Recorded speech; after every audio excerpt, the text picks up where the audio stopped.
এখন আমি হিৰত লৈ মাননীয় মুখ্যমন্ত্ৰী ডক্টৰ হিমন্ত বিশ্ব শৰ্মা ডাঙৰীয়াৰ নেতৃত্বত এই নিৰ্বাচনটোত অৱতীৰ্ণ হৈছিলোঁ আৰু আমি দেখিছোঁ দুয়োজন সৰ্বোচ্চ নেতাৰ যুগলবন্দীয়ে এই নিৰ্বাচনটোত আমাক বিভিন্ন ঘাট প্ৰতিঘাত বিভিন্ন ধৰণৰ সমস্যাৰ থকাৰ পিছতো আমি তেওঁলোকৰ পৰামৰ্শ বা মাৰ্গদৰ্শনত আমি আগবাঢ়ি গৈছিলোঁ। প্ৰধানমন্ত্ৰী ডাঙৰীয়াৰ লগত গৃহমন্ত্ৰী অমিত শ্বাহ ডাঙৰীয়া, আমাৰ ৰাজনাথ সিং ডাঙৰীয়া প্ৰতিৰক্ষা মন্ত্ৰী আৰু চৰকাৰৰ ফালৰ পৰা কৈছোঁ। তাৰপিছত আমাৰ নীতিন গাডকাৰী ডাঙৰীয়া, শিৱৰাজ সিং চৌহান ডাঙৰীয়া আদি কৰি ৰাষ্ট্ৰীয় স্তৰৰ যিসকল আমাৰ প্ৰাক্তন ৰাষ্ট্ৰীয় সভাপতি সেইসকলেও বা বৰ্তমান কেন্দ্ৰীয় মন্ত্ৰী সেইসকলেও যথেষ্ট সময় দিছে। মই বিশেষভাৱে ধন্যবাদ দিম বিশ্বৰ সৰ্ববৃহৎ ৰাজনৈতিক দলটোৰ মাননীয় ৰাষ্ট্ৰীয় সভাপতি নীতিন নবীন ডাঙৰীয়া। তেখেতে দলৰ দায়িত্ব লোৱাৰ বেছিদিন হোৱা নাই যদিও তেখেতৰ যিটো দক্ষতা দেখিলোঁ, তেখেতৰ যিবিলাক পৰামৰ্শ আমি পালোঁ, নিশা 12 বজাতো 1 বজাতো ৰাতি ফোন কৰি তেখেতে খবৰ ল'লে। গতিকে এই যিটো কথা এজন অভিভাৱক হিচাপে এটা দলৰ বা সভাপতি হিচাপে তেওঁ যিমানখিনি আমাক বিগত সময়খিনিত মাৰ্গদৰ্শন পৰামৰ্শ আৰু নিজে আহি কেইবাখনো প্ৰচাৰ সভাত অংশ লৈছে, কাৰ্যকৰ্তাসকলক পৃষ্ঠ প্ৰমুখৰ সন্মিলনৰ নিচিনা অনুষ্ঠানত তেওঁ নিজে পূজনীয় সময়ত ডিব্ৰুগড় তিনিচুকীয়াত উপস্থিত আছিলে। গতিকে নীতিন নবীন ডাঙৰীয়াকো আমি বিশেষভাৱে ধন্যবাদ জ্ঞাপন কৰিছোঁ। গতিকে আমাৰ যদি সৰ্বমুঠ চাওঁ সভাৰ সংখ্যাটো আপোনালোক ক'ব লাগিব। আজি মই যিহেতু এনে নাটছৰ কথাখিনি মই ক'ম বুলি আহিছোঁ। প্ৰধানমন্ত্ৰী ডাঙৰীয়াৰ 5খন সভা অনুষ্ঠিত হৈছে। বিশাল নিৰ্বাচনী বিজয় সংকল্প সভা প্ৰধানমন্ত্ৰী নৰেন্দ্ৰ মোদী ডাঙৰীয়া, নীতিন নবীন ডাঙৰীয়াৰ 8খন সভা হৈছে। তাৰপিছত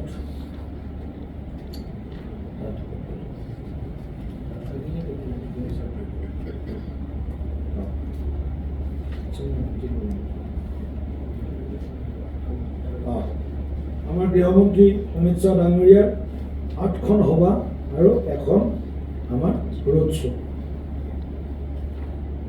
মুখ্যমন্ত্ৰী মহোদয়ে সদায় তেখেতে দেখিলোঁ নিৰ্বাচন আহিলেই বা নিৰ্বাচনৰ আগতেও বা সদায় এজন অতি সক্ৰিয় ৰাজনেতা হিচাপে, দক্ষ ৰাজনেতা হিচাপে তেখেতে সদায় ৰাইজৰ লগত থাকি ভাল পায়, ৰাইজৰ চিন্তা কৰে। এইবাৰো তেখেতে জন আশীৰ্বাদ যাত্ৰা 1 তাৰিখৰ পৰা 9 তাৰিখলৈ কৰাৰ পিছত 1 ফেব্ৰুৱাৰীৰ পৰা 9 ফেব্ৰুৱাৰী 1 মাৰ্চৰ পৰা 9 মাৰ্চলৈ জন আশীৰ্বাদ যাত্ৰা 32টা সমষ্টিত তেখেতে উপস্থিত থকাৰ পিছত এই নিৰ্বাচন যোৱা 25 তাৰিখৰ পৰা, আমি জানো 23 তাৰিখৰ পৰা আমাৰ নমিনেশ্যন শেষ হৈছে 23 তাৰিখে, আৰু 25 তাৰিখৰ পৰা তেখেতৰ অসমৰ 55টা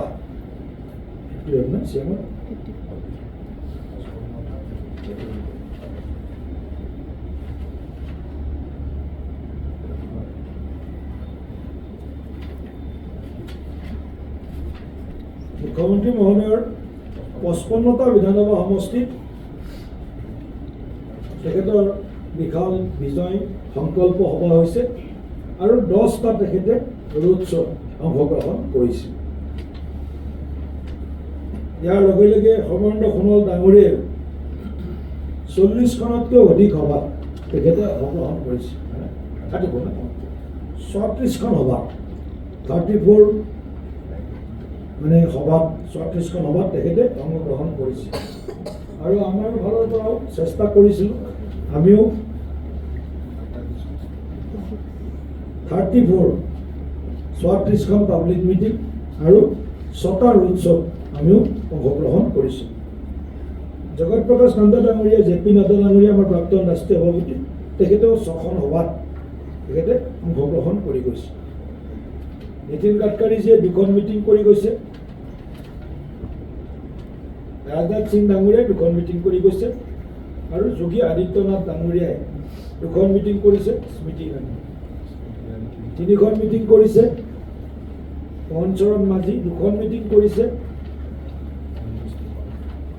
দেৱেন্দ্ৰ ফাড়নবিছে 2খন মিটিং কৰিছে। মানিক সাহা ত্ৰিপুৰাৰ মাননীয় মুখ্যমন্ত্ৰীয়ে 2খন মিটিং কৰিছে। পেমা খাণ্ডু অৰুণাচল প্ৰদেশৰ মাননীয় মুখ্যমন্ত্ৰী, তেওঁ 3খন সভাত অংশগ্ৰহণ কৰিছে।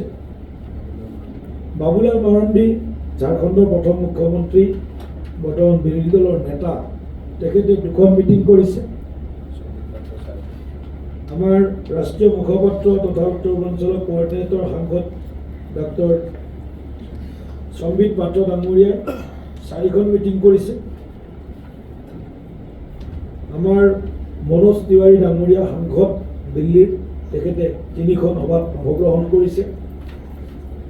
আমাৰ তেজস্বী চুৰীয়া ৰাষ্ট্ৰীয় সভাপতি যুৱ মৰ্চাৰ, তেওঁ 2খন সভাত অংশগ্ৰহণ কৰিছে।